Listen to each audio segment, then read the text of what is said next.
Laganap ang dilim sa baryo ng Ganta sapagkat maagang nagsara ng kanilang mga tahanan ang mga tao sa baryo dahil sa malakas na hangin at ulan na sinabayan pa ng mga pagkulog at pagkidlat.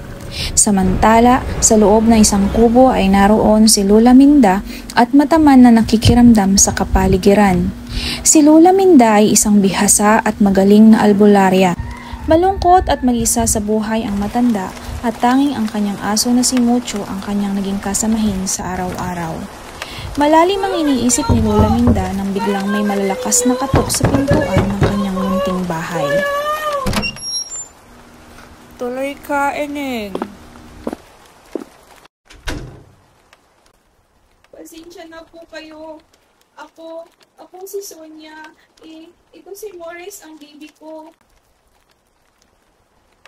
Pakiusap po, itago mo siya sa gustong kumuha sa kanya. Nagpapaawa ako. Pakiusap, protektahan mo po siya.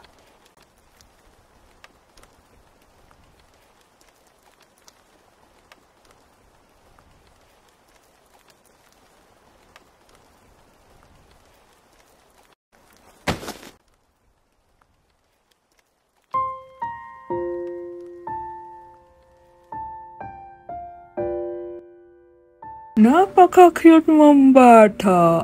Simula sa araw na ito ay ako na ang mag-aalaga sa iyo, Morris. At magkasama nating haharapin ang bagong umaga. Lumipas ang mga araw, linggo, buwan at taon. Ngayon ay 10 taon gulang na ang bata na si Morris. Napalaki ito ni Lola Minda na makadiyos at makatao. Masiglahin at mapagmahal din itong bata. Sa pagdagdag ng mga edad ni Morris ay kapansin-pansin din ang kakaibang lakas na taglay nito. Nakakaya nito buhatin ng 1 drum ng tubig. Labis itong ikinamamangha ni Lola Minda. Morris! Nasaan ko na namang bata ka?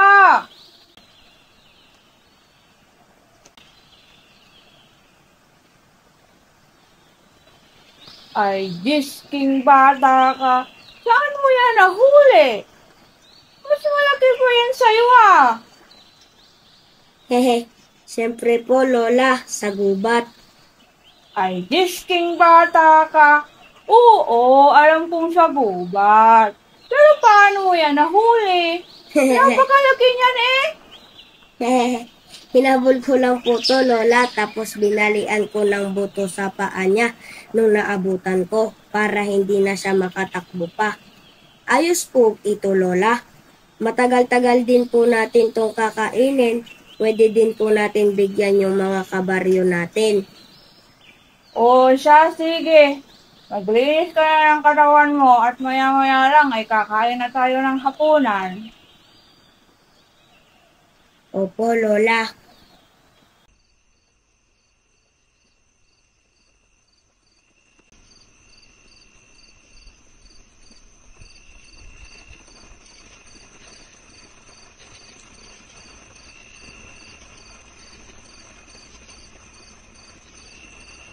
Lola, kanina po sa gubat habang hinahabol ko yung baboy ramo, ay may malaking ibon po ang sumasabay sa pagtakbo ko.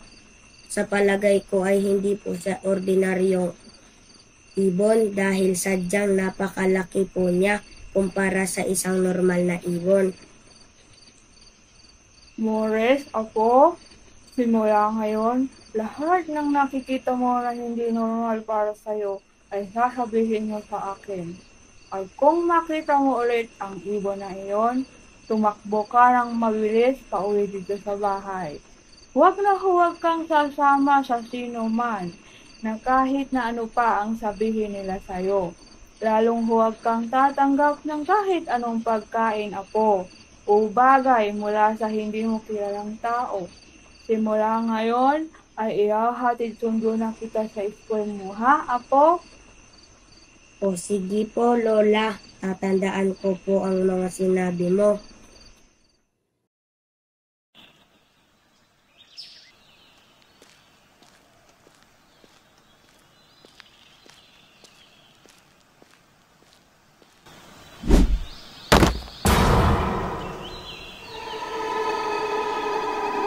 Kumusta kayo? Hindi niyo ba inaasahan ang aking pagdating? Sino ka? Ano nang kailangan mo sa amin? Hindi na mahalaga kung sino ako. Ang bata lamang ang kailangan ko. Kaya kung ako sa iyo ay ibigay mo na lang siya sa akin para walang masamang mangyayari sa iyo. Sa palagay mo ba ay ganun lang kadali ang inuutos mo? Kailangan mo munang dumaan sa ibabaw ng bangkay ko bago mo siya makuha. Kung gayon, ay masusunod ang iyong kahilingan.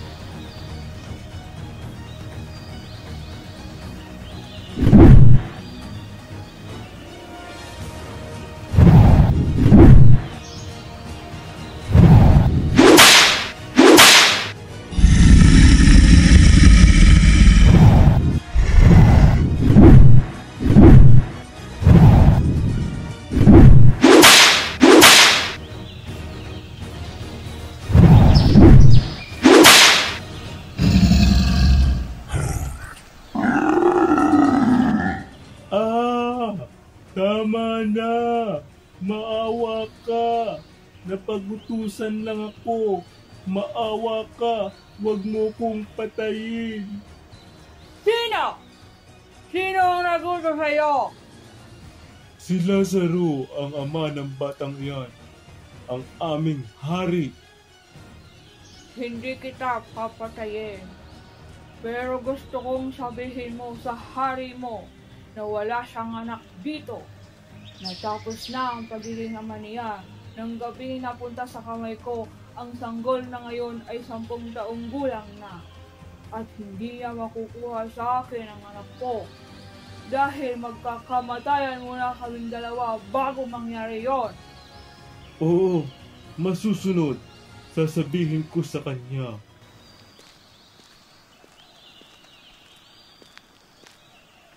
Tayo na umuwi, apo. Dumidilim na. Kailangan natin makauwi agad sa bahay sapagkat mas ligtas tayo doon. Dahil puno ng pangontra ang bahay natin laban sa mga nilalang ng dilim. Baka may mga iba pa silang kasamahan at balikan tayo dito sa gubat. Lola, may kailangan ka bang sabihin sa akin? Totoo po ba ang mga sinabi ng halimaw na iyon? Kaya ba pambihira ang aking lakas dahil isa akong anak ng halimaw? Mores, apo, hindi ko ninais na ilihim sa'yo ang pagkatao mo. Pero, yun lang ang paraan para mabuhay ka ng normal bilang isang tao at isang bata. Hindi kita totoong apo, oo. Kahit ako ay hindi ko alam kung saan ka galing, kung sino ang iyong tunay na ama.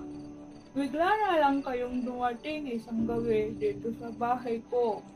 Humingi ng tulong ang iyong ina sa akin. Ang sabi niya, protektahan kita sa sino mang magnais na kunin ka. Sinabi niyang, Mores ang iyong pangalan. Hindi ko na siya natanong kung saan kayo galing at sino ang hanapit sa kanya, sapagkat hinawian na siya agad ng buhay ng gawin niyon. Hindi pala tayo totoong magkadugo, Lola. Ibig sabihin, totoo ang sinabi ng aswang na iyon na ang hari nila ang aking ama? Ako, inalagaan at itinuring kitang tunay na apo at tunay na anak. Simula noon naiwan ka sa akin ng iyong ina.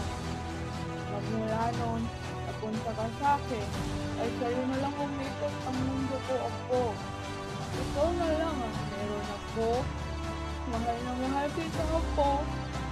At hindi yun kayang baguhin ang tunay mong pagkatao, Mores. Mahal na mahal ko din po kayo, Lola. At huwag ka po mag-alala, hindi po kita iiwan. Ang nais ko lang gawin ngayon ay alamin kung sino ang pumatay sa aking ina. Magbabayad siya, Lola. sa ginawa niyang pagpapaslang sa aking inay. Hindi din ako papayag na makuha ka nila, Apo. Maliban na lang kung piliin mong sumama sa iyong tunay na ama. Igagalang ko kung anong maging desisyon mo. Pero hanggat andito ka sa akin, ay gagawin ko ang lahat para maprotektahan ka. Kahit pang kapalit nun ay ang sarili kong buhay. Lola! Tulong po! Ah! May halimaw ang gustong pumasok kanina sa bintana. Buti na lang, hindi po siya nagkasya sa bintana. Sobrang nakakatakot po siya, Lola. Anong itsura niya, Apo? Malaki po siya at sobrang itim. Tapos balahibo ang katawan. Nakakatakot po ang mukha nito. Parang halimaw. May malaking bibig, mahaba ang nguso at mahahabang pangil. Sobrang haba din ng maiitim nitong kuko at sobrang puti ng kanyang buhok. Gusto po niya akong kunin, Lola. Gabunan. Isa siyang aswang na gabunan.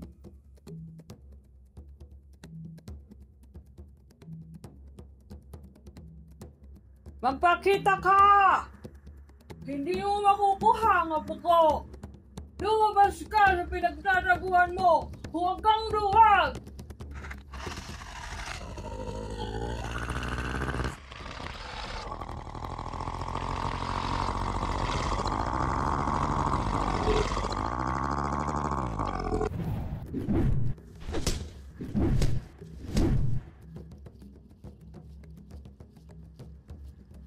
Alam mo ba kung bakit Morris ang pinangalan ko sa anak ko? Sapagkat siya ay prinsipe ng kadiliman at siya ang magmamana ng aking trono bilang isang hari. Itinaka siya ng kanyang ina na isang normal na tao sapagkat hindi niya matanggap ang kapalaran ng aming anak. Nais ng kanyang ina na mabuhay na isang normal si Morris. Ngunit walang makakahadlang sa aking mga plano. At ngayon ay nandito ako para bawiin siya sa iyo. Hindi mo makukuha sa akin si Morris, Lazaro. Pinalaki ko siyang mabuting bata at hindi ako papayag na maging katulad mo siya. Tatapusin kita bago mo pa masira ang buhay niya!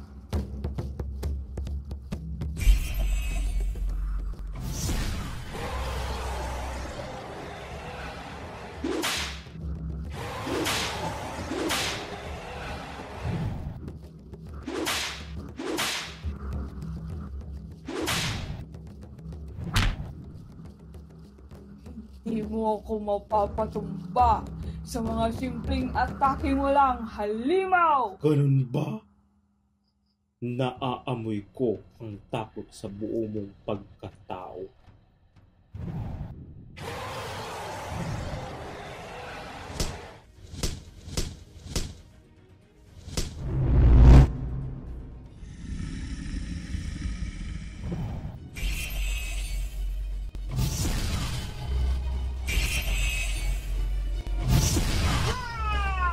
Ano ang nangyayari sa akin? Bakit hindi ako makagalaw? Hoy, tanda! Anong binubulong mo dyan? Ikaw ba ang pumatay sa ina ni Morris? Ha ha ha ha! Isa siyang hadlang sa aking mga plano. Kaya inalis ko siya sa aking landa. Napakasama mo talaga!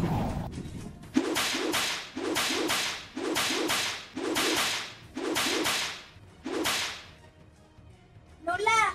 Hayaan mong sa mga kamay ko magtapos ang buhay niyan. Pinatay niya ang aking ina at hindi ako papayag na mamatay lamang siya ng ganyan kadali.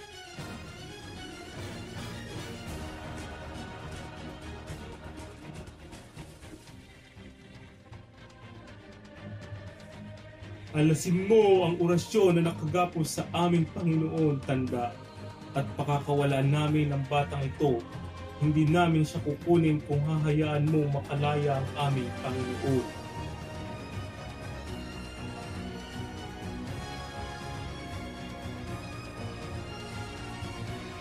Ayos ka lang po ba, Lola? Ayos lang ako, Apo. Pero sa susunod, kapag ganito na may labanan, ay manatili ka lang sa loob ng bahay natin. Mas ligtas ka doon, okay, Apo?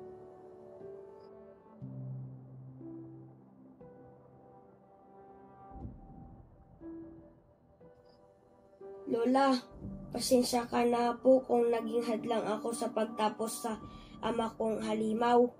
Pero nais ko lamang na ako ang tumapos sa kanyang buhay. Sa akin siya may utang, Lola. Sa akin siya dapat magbayad. O sige, Apo, kung yan ang gusto mo. Pero kailangan mong magsanay upang mapantayan mo ang kanyang liksi at galing. Naiintindihan mo ba?